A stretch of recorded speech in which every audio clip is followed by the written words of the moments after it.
যুদ্ধের সময় যখন সমুদ্র জলাশয় পুরো বিষে ভরে গেছিল, তখন দেবতাদের জগৎ সংসারকে উদ্ধার করার জন্য মহাদেব কী করলেন, সেই বিষটাকে নিজের দেহে ধারণ করলেন। তিনি সেই বিষ নামক সমুদ্রের জল পান করতে লাগলেন। তার সারা শরীর নীল হয়ে গেছিল, তাই তার নাম ছিল নীলকণ্ঠ। অর্থাৎ তিনিও জগৎ সংসারের দুঃখ, কষ্ট, অন্যায়, পাপ নিজের কাঁধে নিয়েছিলেন। যে জগৎ সংসারের অন্যায়, সেই জগৎ সংসারের পাপ, জগৎ সংসারের দুঃখ, কষ্ট তিনি নিজে সেটাকে পান করে নিজের মধ্যে হরণ করেছিলেন। অর্থাৎ আমাদেরকে মুক্তি দিয়েছিলেন। আমাদের থেকে তিনি পাপ নিজের হাতে নিয়েছিলেন এবং তিনি সেই বিষটা পান করেছিলেন। তার দেহটা নীল হয়ে গেছিল বলে তার নাম ছিল নীলকণ্ঠ। আর ওই অবস্থাতে তখন তাকে, তার দেহটা যেহেতু নীল হয়ে গেছিল, তার দেহটা যখন পুরো হয়ে গেছিল, তখন সেই মহাদেবকে রক্ষা করতে তাকে গাঁজা ভাগ দেওয়া হয়েছিল এবং সেই গাঁজা ভাগের পান করাতে তার শরীরের জ্বালা যন্ত্রণা কমে গিয়েছিল। তাই শিবরাত্রির দিনে, শ্রাবণ মাসে শিবের জন্মবারে আমরা যে শিবের মাথায় শিবকে যে গাঁজা ভাগ যে আমরা অর্পণ করি, এটা কিন্তু কোনো প্রসাদ হিসাবে আমরা অর্পণ করি না। আমরা মহাদেবের কাছে সেই মদ গাঁজা আত্মত্যাগ করি, অর্থাৎ মহাদেবের কাছে আমরা বিসর্জন দিই। অর্থাৎ আমরা আমাদের ছাপ বিসর্জন দিই, ছাপটাকে ত্যাগ করি, ছাপটাকে বলি দিই। অর্থাৎ 16 রিপুকে বলি দেওয়া। ছাপ মানে 16 রিপু, আর সেই 16 রিপুর মধ্যে পড়ে নেশা দ্রব্য ত্যাগ করো। আমরা যে মহাদেবের কাছে যে আমরা যে ভাগ যে গাঁজা দিই, আমরা ছাপ ত্যাগ করি, আমরা নেশা দ্রব্য ত্যাগ করি, সেটাকে বলি। অর্থাৎ মহাদেব আমাদের কাছ থেকে সেই নেশা দ্রব্যটা হরণ করেন, আমাদেরকে রক্ষা করেন, জগৎ সংসারকে রক্ষা করেন। কারণ মহাদেবের নাম হচ্ছে নীলকণ্ঠ। তিনি জগৎ সংসারের বিষ পান করে তিনি তার নিজের দেহে ধারণ করে আমাদেরকে জগৎ সংসারকে মুক্তি দিয়েছিলেন। আর তার দেহে যে জ্বালা যন্ত্রণা হচ্ছিল, তখন তাকে গাঁজা ভাগ দেওয়া হয়েছিল। তিনি সেটা নিজের সমস্ত নিজের দায়িত্বে দিয়ে আমাদেরকে মুক্তি দিয়েছিলেন, 16 রিপুর থেকে মুক্তি দিয়েছিলেন, নেশা দ্রব্য থেকে আমাদের মুক্তি দিয়েছিলেন, আমাদের সঠিক পথ দেখিয়েছিলেন মহাদেব। তার জন্য মহাদেবকে বলা হয় হর হর মহাদেব। এই হর হর মহাদেব কথার অর্থ হচ্ছে আমাদের থেকে সমস্ত কিছু হরণ করে দেওয়া। তিনি আমাদের থেকে সমস্ত দুঃখ কষ্ট হরণ করে দিয়েছিলেন, আমাদের থেকে সমস্ত নেশা দ্রব্য বরণ করে নিয়েছিলেন। তাই তাকে হর হর মহাদেব বলা হয়। হর কথা যে হর হর মহাদেব যে বলা হয়, হর কথা হচ্ছে যে গৌরী।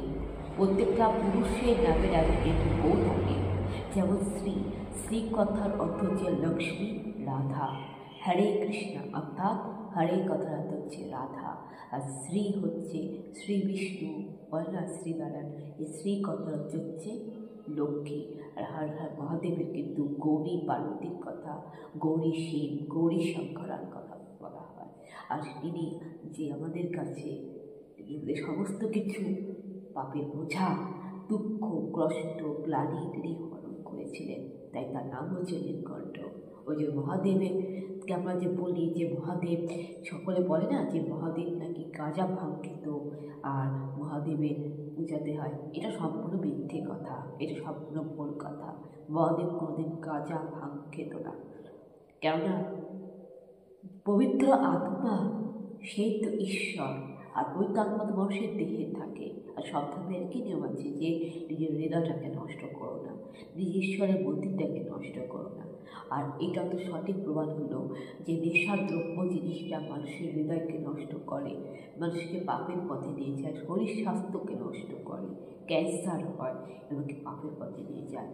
তাহলে ঈশ্বর কী করে সেটা খেতে পারে, মহাদেব কী করে সেটা খায়। ঈশ্বর সবসময় মানুষকে সঠিক পথ দেখিয়েছিলেন, কোনো ভুল পথে দেখায়নি।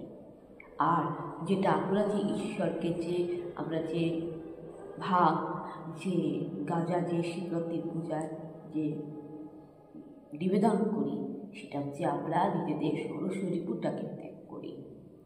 ঈশ্বর আমাদের থেকে সেটা নিয়ে আমাদেরকে মুক্তি দিয়েছে। যেরকম প্রভু যিশু ক্রুশে বলি হয়েছিলেন,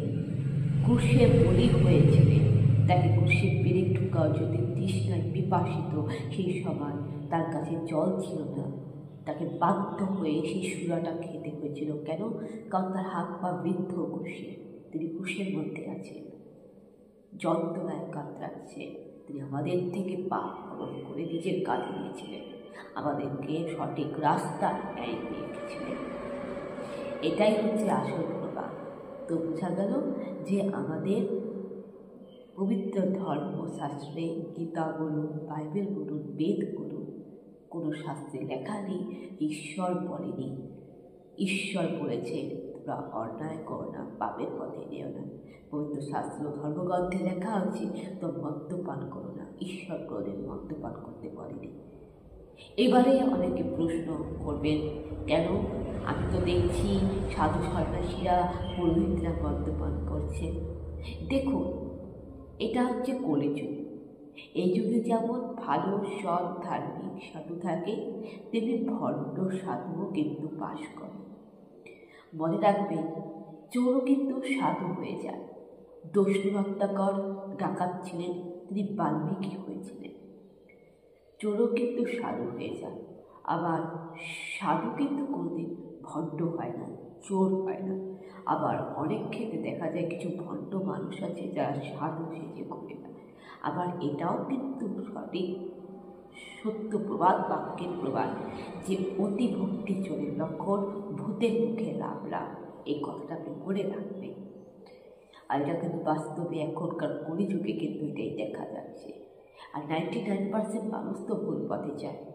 বাইবেলের বদলে কিন্তু সুসমাচারের 7 অধ্যায় কিন্তু লেখা আছে, 18 অধ্যায় লেখা আছে যে 99% মানুষ ভুল পথে যায়। লেখা আছে 7 অধ্যায় মধ্যলিখিত সুসমাচারে লেখা আছে, কেউ যদি আমার কাছে আসতে চায়, ঈশ্বর রাজ্যে যেতে চায়, তবে সে সূক্ষ্ম সরু দরজা দিয়ে চলো। কারণ অধিকাংশ মানুষ কিন্তু সিংহ দ্বার দিয়ে যেতে চায়। সেই রাস্তা বড়, চওড়া এবং সেটা পাপের পথে পড়া। বেশিরভাগ মানুষ সেই পথে যায়। জীবনের পথে চলার পথ দুর্গম, ক্ষুদ্র, অল্প মানুষই সেই পথে যায়। বাইবেলে কিন্তু লেখা আছে। তার মানে কি 90% মানুষ ভুল পথে যায় আর 10% মানুষ ভালো পথে, সৎ পথে যায়। যারা 90% মানুষ ভুল পথে যায় তারাই মদ্যপান করে। আর সাধু সন্ন্যাসীদের মধ্যে এখন কোনো ন্যায় ধার্মিকতা আগে সত্য যুগের মতন নেই। এটা কলিযুগ। কলিযুগে এখন সবাই পাপের পথে যাচ্ছে। কারণ সত্য যুগে ধর্মগুরুরা, সাধু সন্ন্যাসীরা গরিব মদ্যপান করতেন না। এটা আপনি মাথায় রাখবেন। এটাই বলার ছিল বন্ধুরা। তাহলে আশা করি কোনো মানুষ যদি আপনাদেরকে কোনো রকম উল্টোপাল্টা কোশ্চেন করে, উল্টোপাল্টা বিভ্রান্তি করে, আপনি তাদেরকে এই সঠিক জবাবটা দেবেন। এই সঠিক জবাবটা দেবেন, কেননা সত্যি কখনো চাপা থাকে না, সত্য কখনো চাপা থাকে না। সত্যের জয় হয়, সত্য কখনো চাপা থাকে না।